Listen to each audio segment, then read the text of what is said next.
Ang battle rap ay hindi lang tungkol sa teknikalan, wordplay, at angas. Malaking bahagi rin ng laban ang pagpapatawa. Minsan, mas matindi pa ang impact ng isang witty joke kaysa sa mabibigat na bara. Narito ang top 5 battle rappers na eksperto sa pagpapatawa at kuhang-kuha ang kilati ng mga tao. Hayaan yung kwentuhan kayo ni Lola Bachel. Sa isang malayong puok, may isang taong amoy putok. Kapag sa init ay tutok, yung amoy nanununtok. Gusto ka sanang gawing junior ng papa mo. Kaso mas mukha pang matanda yung itsura mo.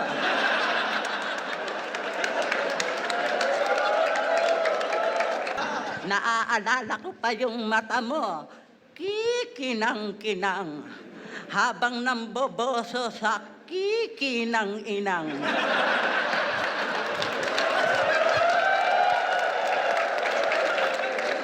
Si Husky ay kilala sa malupit na wordplay na may comedic twist. Isa siya sa mga battle rapper na hindi lang umaasa sa simpleng jokes. Pinag-iisipan niya ang mga bara niya para magkaroon ng double meaning na nakakatawa. Malinis din ang delivery niya, kaya swabe ang dating ng mga bara.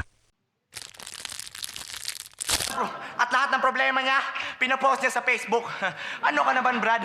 Puta, wag mong isagad. At kahit na i-chat mo siya, hindi niya pa rin mababasa pagkat nag-deactivate na si God.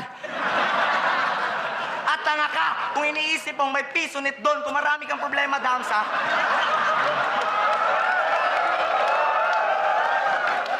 At tanga ka kung iniisip mong may pisunit doon kung marami kang problema, Damsa. Problema mo na yon. Kaya...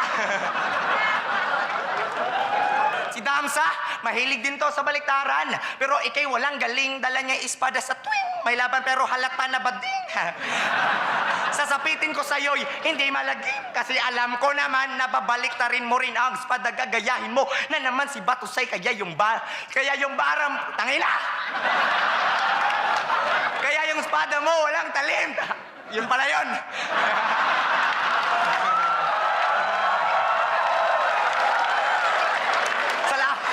Sa laban na to, di ako papayag na bodybag na lang. Kung sa inyo, boksingero ka. Dito sa flip top, punching bag ka lang. Ha ha ha ha.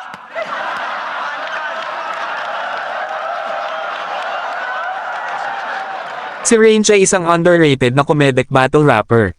Hindi siya kasing hype ng iba, pero kapag pinanood mo mga laban niya ay paniguradong tatawa ka. Malakas siya sa unexpected punchlines na parang simpleng bara lang pero may matinding comedic timing. May pagka-sarcastic din ang approach niya. At napakaseryoso ng mukha kapag nagpe-perform sa stage. Kaya hindi mo mahuhulaan kung kailan siya magpapatawa sa kadahilan ng may sarili nga itong estilo na para bang si Aklas. At ilan na ba yung mga nagawa mong kanta para husgahan mo ko ng ganito, Hoy Indio? Alam mo sa dami mo nagawang track, pwede ka na magpa-deliver ng simento. At nalaman ko, isa ka palang pundasyon sa flip. At nalaman ko, isa ka palang pundasyon sa flip top. Gusto mo, tibagin kita. At yung mga buhangin na tira para pumatay yung mukha ni Enigma, itapal ko pa. Kaya wag... Tanginaya pa yung flow na back-to-back champion. Puta, masarap. Parang children's garden. Masarap ang pakinggan yung PPAP. I have a pen, I have a apple. Takyo ka, men. Tangina mo! Eto ang flow! Akin na pahinamahin ang mga bakina nyo. Paliwala sa akin kayo, hamakan ninyo dahil hindi mo na malamang gagawin yung pag ako na ganyan na demonyo. Buha ka ng ina mo, kakainin ko yung tayo mo. Gago! Papakain mo tayo sa'yo, gago! Si Badang ang wildcard ng listahan na ito. Ang kanyang over-the-top energy at exaggerated na acting ang nagpapatindi ng kanyang humor. Kilala siya sa pagkakaroon ng typical approach sa battle rap, gumagamit siya ng katawan at facial expressions para lalo pang ma-emphasize ang kanyang punchlines. Hindi mo rin alam kung seryoso siya o nagjo-joke lang, kaya mas nakakatawa ang dating. Kaya tangina mo, mata! Yabang mo na! Ano bang tingin mo sa sarili mo? Kung matahin mo ako sa battle, kala mo kung sino ka. Porket ba ganun nakalaki yung kita mo? Kaya ganun na lang kaliit tingin mo sa akin?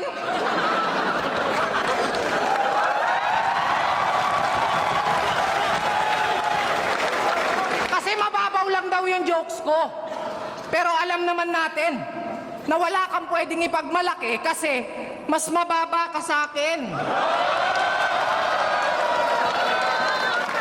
Kaya wag mo nga kaming bilugin, yung mukha mo tatsulok. Pero pare, haba.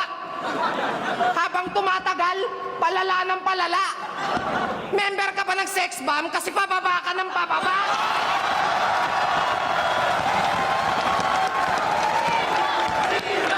Si Sinyo naman ay utak at sarcasm ang panlaban. Kilala siya na talagang palabiro sa battle rap, pero yung biro na masakit at nakakatawang punchlines.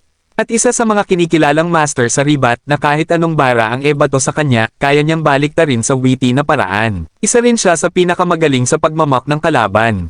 Yung tipong nakakainsulto pero hindi ka magagalit kasi sobrang nakakatawa. Lalo na yung laban ni Sinyo versus Shii. Isa sa mga pinakamagandang battle kung saan pinakita niya kung paano paglaruan ang opponent gamit ang comedy. Sinyo, totoo ba? Na dati sinasayin niyo buhangin. Tapos ulam niyo graba. Kaya pala butot balat ka na, bato-bato ka pa.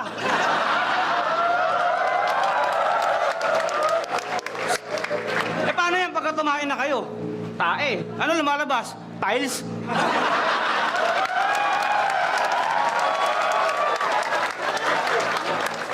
Masusunod, suggest ko pagkakain ka ng buhangin tsaka graba, sama mo yung pala. Para pagtae mo, bahay na.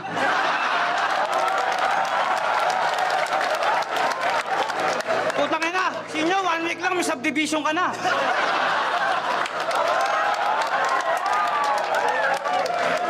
Si Zaito ang undisputed na hari pagdating sa natural na humor sa battle rap. Walang effort ang kanyang pagpapatawa. Isa sa strengths niya ay ang kanyang likas na pagiging kwela at ang unique niyang boses na bumabagay sa kahit anong punchline. Kahit gaano ka pa kaseryosong tao, pero pag narinig mo mga bara ni Zaito, ay malamang isa ka rin sa mga tatawa. Isa si Zaito sa haligi ng battle rap, at isa rin siya sa dahilan kung bakit maraming nanunood ng Flip Top.